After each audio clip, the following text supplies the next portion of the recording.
sommes de retour ici du côté de Bucarest pour suivre la 4e et dernière étape du Grand Prix Series. Étape qui va permettre de connaître le nom du champion d'Europe de cette édition 2011. Vous le voyez pour l'instant après 3 étapes, après l'étape de Lyon, Moscou et Barcelone. Et bien c'est l'Angleterre qui est en tête, on vous le disait tout à l'heure, devant le Portugal, l'Espagne, la Russie et la France. Et bien pour l'instant, a priori, c'est bien parti pour l'Angleterre, même si rien n'est fait parce qu'on a vu le Portugal qui est très en forme. Voilà les rencontres qui sont à suivre et que nous allons suivre sur l'antenne d'Eurosport 2. Pays-Bas contre le Pays de Galles, la France face à la Géorgie, l'Angleterre contre la Moldavie. Nous suivrons également le match entre le Portugal et la Roumanie, la Russie contre l'Espagne et l'Italie face à l'Ukraine. Voilà pour les matchs de poule que nous allons suivre aujourd'hui. Puis on vous donnera bien sûr rendez-vous demain pour suivre en direct les matchs éliminatoires, les phases finales. On verra ainsi quel est le nom du champion d'Europe des Nations 2011 en rugby à 7. Est-ce que ce sera l'Angleterre, est-ce que ce sera le Portugal, la Russie ou l'Espagne? Eh bien on en saura un petit peu plus demain. Ça sera a priori assez compliqué pour l'équipe de France qui, on le rappelle, a déjà perdu une rencontre aujourd'hui. C'était face au Portugal justement, défaite 28-7. Les Français qui ensuite se sont un petit peu repris en dominant la Roumanie. Victoire assez large de la France face à la Roumanie, 33-7. La France qui a affronté il y a quelques minutes l'Italie. On va s'intéresser maintenant à cette rencontre contre les Pays-Bas et le Pays de Galles, avec une petite surprise à souligner, même une grosse surprise, la victoire des Pays-Bas, du Pays de Galles face à la Russie. La Russie qui, on le rappelle, s'était imposée la semaine dernière, avait gagné la Cup la semaine dernière à Barcelone, donc première nation européenne la semaine dernière du côté de Barcelone. Elle a perdu l'entrée, la Russie, face à une équipe du Pays de Galles qui ne joue pas forcément en cette saison 2011 les premiers rôles. Défaite 21-14. Il faut donc suivre attentivement cette équipe du Pays de Galles qui ensuite, lors de sa seconde rencontre, s'est inclinée devant l'Espagne 24-7. Concernant les Néerlandais, c'est un petit peu plus compliqué pour eux. Lourde défaite d'entrée face à l'Angleterre, 52-0. Les Pays-Bas qui sont ensuite repris en battant la Moldavie 28-12.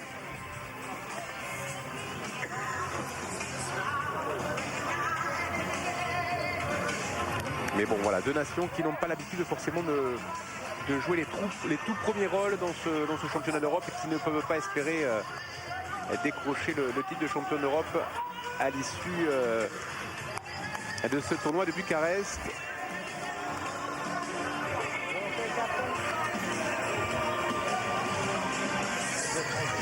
Et ce sont les Néerlandais qui vont donner le coup d'envoi de cette partie. On rappelle que ce tournoi de Bucarest, comme ce championnat d'Europe, ce Grand Prix Series, est organisé par la Fédération internationale de rugby amateur, la FIRA, qui organise donc cette compétition qui a pris une plus de valeur cette année, on pourrait dire, avec l'arrivée de l'Angleterre, une des toutes meilleures nations du rugby à 7 à travers le monde. La FIRA qui est donc à l'initiative, et d'ailleurs vous pouvez vous rendre sur le site de la FIRA pour trouver toutes les informations, avec le premier essai du Pays de Galles dans cette rencontre. C'est allé très vite dans cette partie. Premier essai du Pays de Galles inscrit par le numéro 9, Richard Smith, en débordement là-bas sur le côté droit. Regardez, c'est le numéro 9, quel ballon, hop, un plaquage manqué, 2 plaquages manqués, et voilà, ça fait essai direct. Et le numéro 4 néerlandais a beau tenter de revenir pour JJ Bosk, c'était trop compliqué. 2 plaquages manqués en rugby à 7, c'est rédhibitoire, et ça fait forcément essai. Et les Gallois qui débutent idéalement cette partie, 7-0 pour eux. Et je vous disais donc pour toutes les informations sur le rugby à 7, eh bien, vous pouvez vous rendre sur le site de la FIRA, fira-aer-rugby.com, avec là peut-être un deuxième essai gallois, le deuxième essai gallois à l'instant même, inscrit par le numéro 10, Craig Price. Il y a de gros soucis en défense côté néerlandais. Il y a des soucis entrevus ce matin face à l'Angleterre, défaite 52-0, ça fait lourd. Eh bien, ça ne s'arrange pas côté néerlandais. Greg Price là qui est tout heureux d'hériter de ce ballon. À 12-0 après seulement 2 minutes de jeu, ça fait cher quand même, ça fait beaucoup. Allez, la tentative de transformation est un petit peu compliquée, la longue ouverte tout de même. Mais ça va passer légèrement à droite, me semble-t-il. C'est manqué donc par Rhys Patchell. On en reste pour l'instant à ce score de 12-0. Et cette rencontre entre le Pays de Galles et les Pays-Bas compte pour le groupe A. Le groupe A qui rassemble la Russie, l'Angleterre, l'Espagne et la Moldavie. Et c'est donc les Pays-Bas et le Pays de Galles.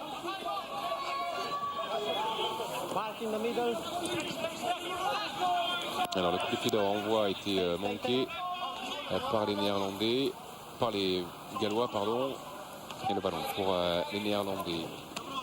Allez, on va essayer de passer sur les extérieurs, de conserver bien ce ballon. Côté néerlandais, on passe par le sol. Ah, finalement, le bon plaquage là sur Leon Koenen. Allez, on écarte totalement au large. On passe un petit peu mal assuré, mais c'est sans danger pour l'instant pour les Gallois, pour les Néerlandais. Oh, le cadrage débordement, il est superbe ce cadrage débordement. Magnifique mouvement du numéro 4, JJ Bosk, là qui a fait un petit festival. Et la passe un petit peu à l'aveugle pour Bobby Teissé. Regardez ce travail, hop, un plaquage évité. Et là, le cadrage débordement, regardez, hop, va contourner le joueur face à lui. Et finalement, hop, la passe à l'aveugle dans le dos. C'est bien suivi par Bobby Teissé. Et ça fait sur le coup essai en moyenne position. Et c'est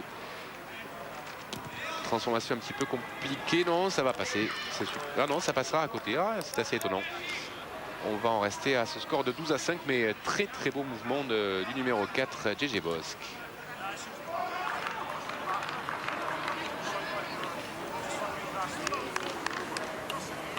Et ça va relancer hein, cette équipe des Pays-Bas qui a des soucis en défense, mais offensivement c'est plutôt joli. Allez, la récupération elle sera pour qui? Elle sera galloise, cette récupération avec Owen Williams. Et sur la ligne des 40 mètres, il a du mal à se retourner, le ballon qui est contesté au sol. Attention, on est dans une phase de mêlée ouverte. Ah, et ça va pouvoir sortir finalement pour les Gallois. Allez, on tente de prendre l'intervalle. La libération est rapide, attention à ne pas se mettre hors jeu côté néerlandais. Là, ce ballon qui tarde tout de même un petit peu à sortir.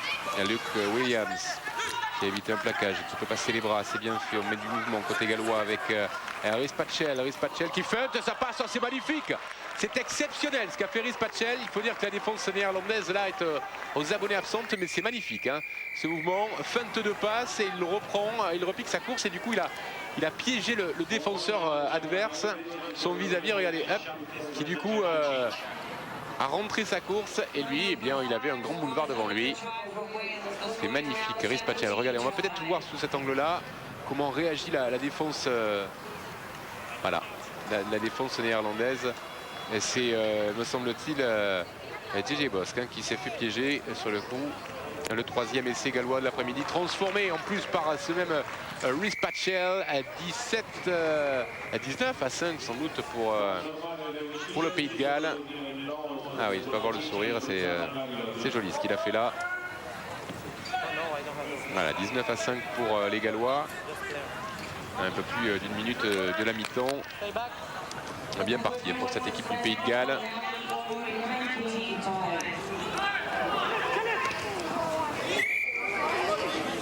Avec l'intervention de l'arbitre.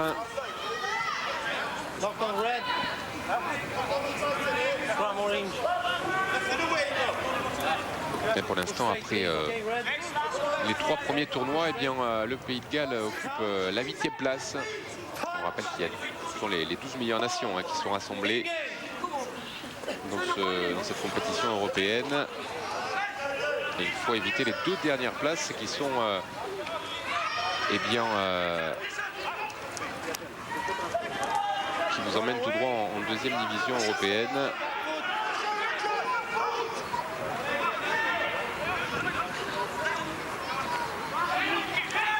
Donc pour le Pays de Galles, c'est important de bien finir ce tournoi pour ne pas terminer 11e ou 12e. Mais a priori, il y a Il n'y a pas trop de risques, hein, puisque le Pays de Galles a 24 points, le 11e a 8 points, c'est la Roumanie, le 11e et le 12e à 4 points. Attention aux Pays-Bas par contre, hein, qui eux ont 13 points, ils sont 10e pour l'instant.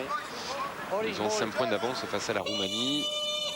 Vous avez entendu la sirène, c'est la fin de cette première période. On va jouer cette mêlée tout de même. Stay red.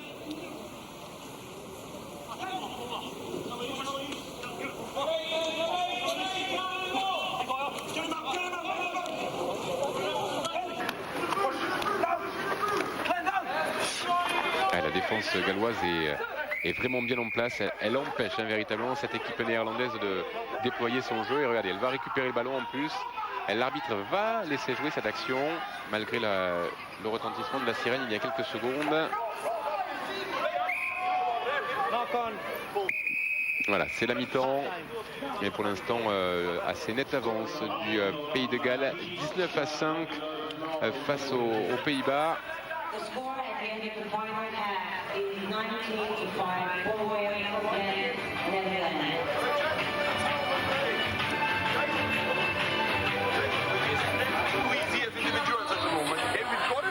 La première période plutôt satisfaisante, hein, côté gallois, où on a su très rapidement prendre le score en marquant 2 premiers essais d'entrée de jeu pour ne pas pour ne pas se mettre de pression inutile. C'est vrai que les Gallois, on l'a dit, sont favoris de ce match.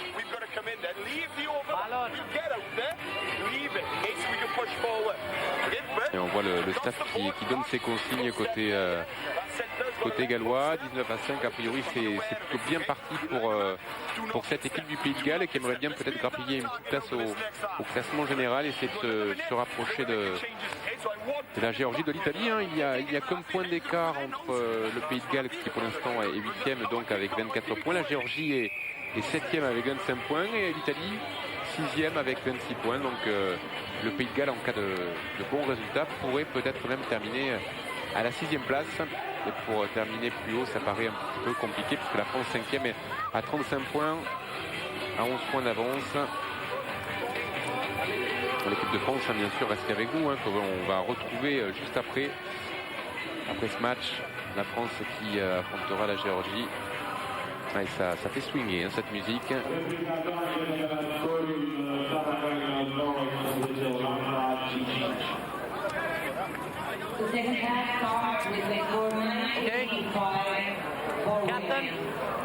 Captain, ok.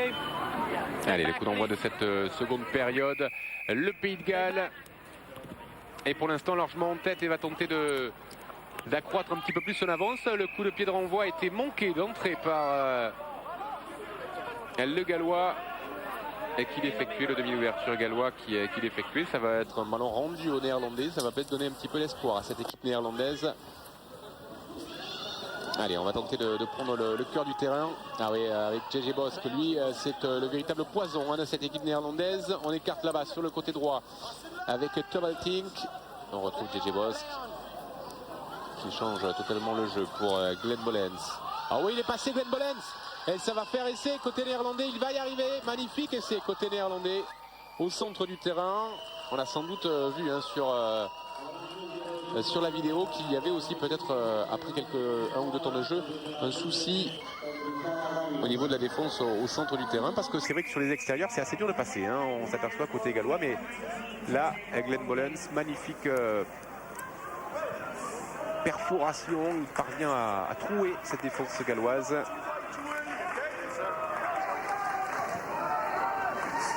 Glenn Mollens, jeune joueur de 21 ans. Attention à ce nouveau ballon pour les Néerlandais qui vont peut-être marquer leur autre essai. Oh oui, l'essai néerlandais inscrit à l'instant même. 2 essais coup sur coup pour les Pays-Bas qui relancent totalement cette partie. L'essai précédent n'avait pas été transformé. Ça faisait donc 19-10. C'est bien là 19-15. Et cette fois, c'est au tour de Leon Koenen d'aller Adam. Ou plutôt non, de Richard Van den Broek. Hein. Richard Van den Broek, un des joueurs les plus expérimentés de cette équipe, à 28 ans. Allez, la transformation, elle est importante, cette transformation tout de même. Elle va passer entre les perches, C'est très bien joué tout cela. Regardez, coup de pied renvoi très rapide. Hop, il tape là-bas sur le côté droit. Il s'en va avec le ballon. C'est pour ça que tout le monde s'est fait piéger, même nous. On n'avait pas... Et c'est parfaitement fait. Ça, c'est à mon avis travailler un petit peu à l'entraînement. Alors, il l'a fait une fois. À mon avis, côté gallois, on ne va pas se faire piéger 2 fois par la même histoire. Vous voyez, regardez comment on s'est placé côté gallois en face. Ouais, parce que il avait bien vu que les gallois n'étaient pas replacés. 17-19, 2 petits points d'écart. Il reste 4 minutes à jouer. Ça nous promet 4 dernières minutes assez sympas.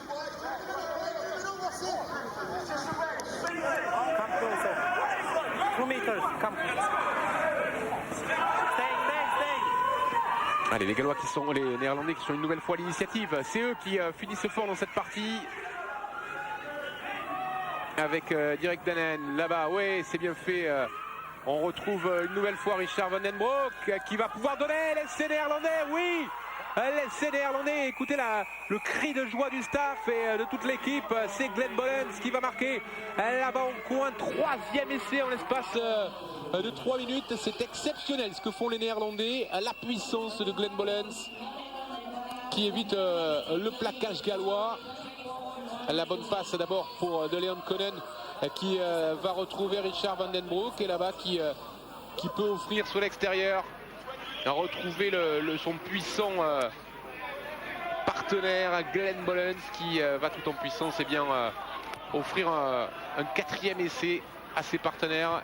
Un essai qui ne sera pas transformé, mais les Néerlandais comptent 5 points d'avance et ça peut avoir son importance pour le classement de cette poule.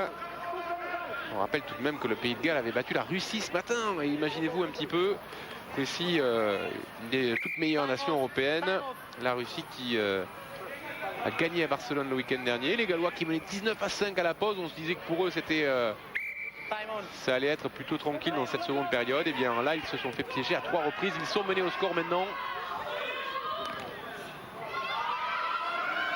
Et ils doivent tout faire pour recoller au score alors qu'il reste peu de temps à jouer. Dans un premier temps, remettre la main sur le ballon. Ouais, en avant de passe. Et ce sera un ballon rendu aux Néerlandais. Alors que le chrono défile. Et il reste 2 minutes à jouer, 2 minutes à jouer. La possession pour l'instant est néerlandaise. Alors en rugby à 7, vous en avez l'habitude maintenant, tout peut aller extrêmement vite. Et même jusqu'à la dernière seconde de cette partie, les Néerlandais ne seront pas sûrs de l'emporter tant qu'ils n'auront que 5 points d'avance. Une interception, un plaquage manqué, c'est un essai qui peut se dessiner pour vous ou contre vous. Un côté néerlandais, peut-être qu'on joue un petit peu la montre là. Le joueur est au sol, mais le chrono est arrêté. Alors on va reprendre la place. C'est Richard Van Den Broek qui était touché à la jambe droite et finalement il va pouvoir reprendre sa place. Allez, la balle pour les Néerlandais qui sont en passe de réaliser une très belle performance. Peut-être leur 2e victoire de la journée. Ouais, c'est bien fait ça, on a bien redoublé côté néerlandais. Oh là là, la passe est mal assurée, ça peut être dangereux parce que ça peut faire essai. Grosse erreur là de Leon Konen et le ballon pour les Gallois.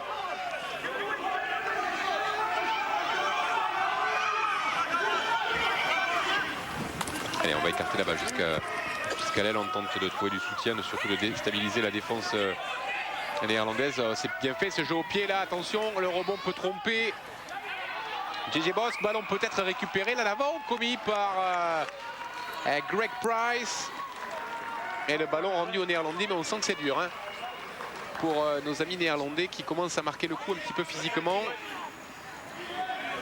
Allez, on va suivre cette mêlée avec beaucoup d'intérêt. Il reste 1 minute à jouer dans cette partie.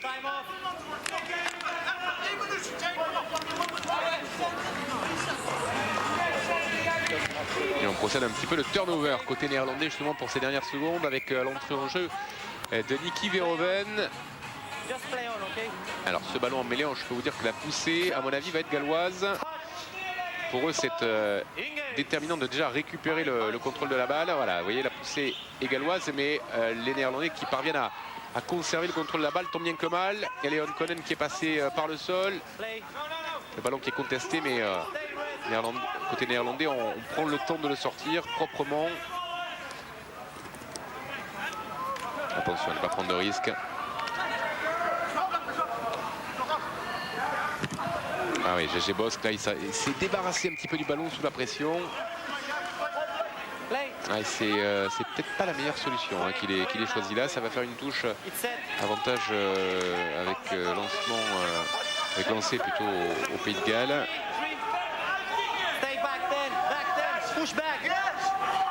Alors, Rodri Williams, ballon gagné par les Gallois. Allez, dernière possession du match. Les Gallois, le ballon, coup de pied à suivre. Oh, l'essai gallois! Oh, l'essai gallois! Juste à la dernière seconde de cette partie. Comme on vous le disait, ça peut aller très vite en rugby à 7. À ce joueur, il fait du bien. Hein. Rhys Patchell, il a marqué tout à l'heure un essai de grande classe. Et alors, il va avoir au bout du pied la victoire. C'est bien simple, la transformation de l'essai. Il aurait pu être un petit peu plus gourmand. Hein. Rhys Patchell sur le coup et aller tenter de marquer entre les perches. Il a l'angle ouvert, Rhys Patchell, la transformation, si elle passe, le Pays de Galles l'emporte, sinon ça fait match nul entre les deux formations. Le coup de pied qui va passer à côté, 24 partout, score de parité, match nul entre le Pays de Galles et les Pays-Bas. Et bien on va vous dire que c'est plutôt mérité à ce qu'on a vu sur cette rencontre, et c'est plutôt bien que ces deux équipes se séparent sur un score de parité. C'était une belle rencontre avec une première mi-temps nettement à l'avantage des Gallois, et puis une deuxième période plutôt à l'avantage des Néerlandais qui ont fait une belle